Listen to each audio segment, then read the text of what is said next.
Tuwing nagbabakasyon ako, lagi kong tinatanong sa anak ko, anong gusto mong pasalubong?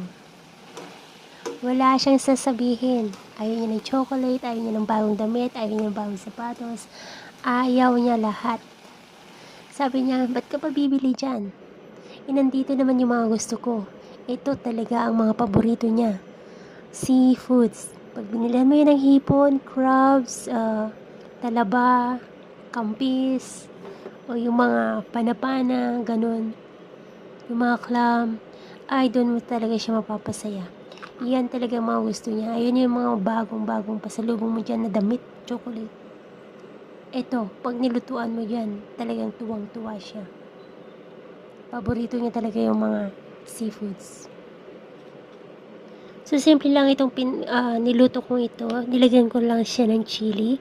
So, ito yung ginaya ko yung chili crab ng Singapore. So, ito yung paglagyan. Igigisa lang yung chili.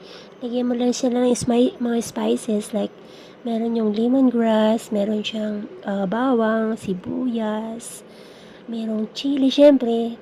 Tapos, lagyan mo ng konting sauce, asin, paminta. Tapos, lalagyan mo rin siya ng konting asukal. At saka, pampalasa kung anong gusto mo pampalasa yung mga spices niya. Dagdagan mo na. Masarap siya. Subukan nyo. Igigisa mo lang siya. Igisa mo yung malikada, tapos lalagyan mo na rin yung mga crab. At saka yung mga prawn. Ang sarap. The best. Subukan.